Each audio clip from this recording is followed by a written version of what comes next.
How have you seen Calvin Ford's growth since, coming in the game with great training? Yeah. And again, I've been singing his praises. I've said when Tank wins this fight, he's going to be, in my opinion, he's going to be the front runner for Fighter of the Year. Mm-hmm. And there goes the trainer too. Yeah. He doesn't get a lot of credit for obvious reasons because, and it's just weird. That kind of thing is kind of weird to me because, not switching gears, but Roger never got trainer of the year when Floyd was Fighter of the Year. Yeah. His dad never got trainer of the year. So, I've been openly expressing that.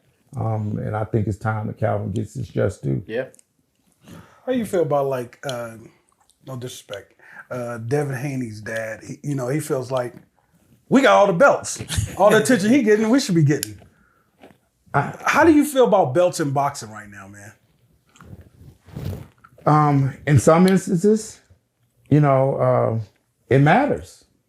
Some don't. In this particular case, you got a fight where technically it's a fight. Yeah. But everyone knows that these are two top guys in the division. Yeah. And so do people really care? I mean, when we go back and rewind it and, you say, well, you look at great fights in the past, you say, look at Gotti and Ward. Mm-hmm. Were they fighting for a belt? But there's many examples like that. And at the end of the day, belts are important. Yeah. But in some cases, this fight right here, don't nobody care nothing about a belt. Yeah. Tank they care about seeing a great fight and this right here. Yeah. You know what I mean? Yep. This right here. Because this was feed your family. For the most part, for the last 10 years, Floyd could have fought without any belts. Agree. But answering your question about Bill, I don't have a problem with anything he's saying. Okay. He's doing a good job of promoting his son. Great dad. Yeah, and he's supposed to be doing that. I don't have no problem at all. A lot of talk from Tank about being mindful of his defense. And I'm gonna go ahead and I'm gonna keep it real. He gives me a lot of sometimes when I watch interviews, I feel like I'm watching a different version of Floyd when Tank speaks. And I speak directly to what I'm talking about. He's saying, "Yeah, I'm really working on my defense because I don't want to get hit. I don't want to catch none of them bombs."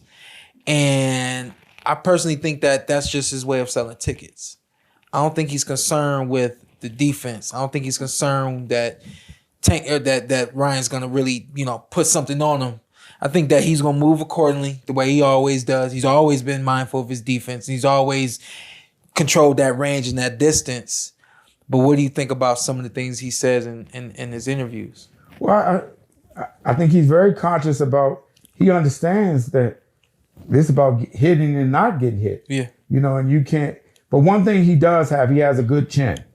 He definitely has a good chin, but you don't want to be testing those kind of things out in a fight with a guy who's a puncher. Yeah. Who can punch.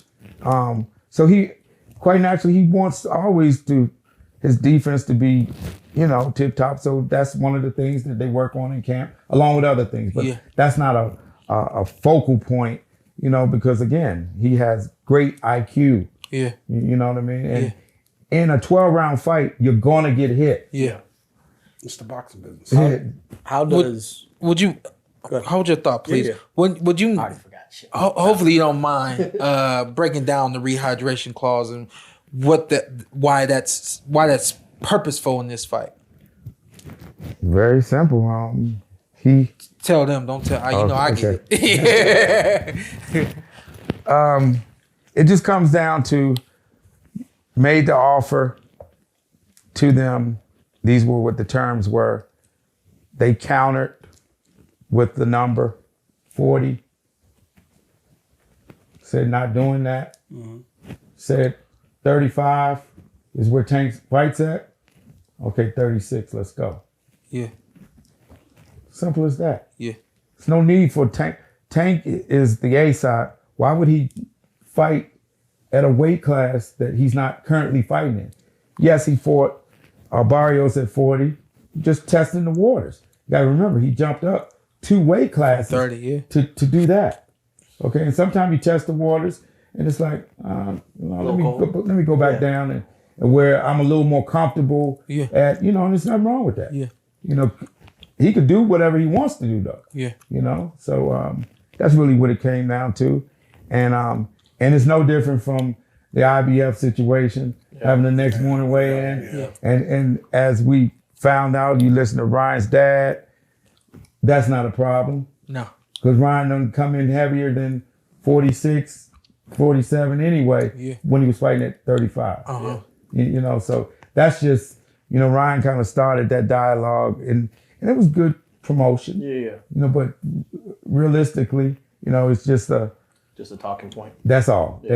At the end of the day, it's a fight. Yeah. And he has the whole day to rehydrate. Yeah. So that's why all this is crap. Yeah. You know what I mean? It's not like he's doing this at, right before he fights. You got to answer it to the fans because they don't always understand what the purpose for some of these clauses are. And you get really quickly, Tank scared. Tank this, Tank that. You know what I mean? So I want the businessman to clear that air and be like, no. That was the business side working, doing what it needed to do, 1,000%. Yeah. And oh, by the way, this wasn't Tank. Business. Yeah, there you go. Your side was it was Tank's manager and Ryan's manager. If you don't like it, don't sign the contract. Yeah. That's it. And pivoting off that, you mentioned like them countering everything. For the people that don't know, there was like some confusion. Is Tank a Mayweather Promotions fighter still? Is he not? What is his his involvement with Mayweather Promotions, or is it just all still PBC, Al Heyman? Yeah, Tank is not signed to Mayweather Promotions. Okay. Gotcha. He's not signed to Mayweather Promotions. His contract ran out. Yeah. And that's fine. Still but as I always say, contracts don't define relationships. Yeah. And another example of that is that, which a lot of people don't know this, is that Rolly's contract expired in 2019. Yeah. Yeah. Gotcha. Okay. Yeah. I was just about to ask, like you said, contracts don't define relationships. How's the relationship with you and Tank, with Floyd and Tank, and the list goes on? Great. Yeah. There you go. Easy enough.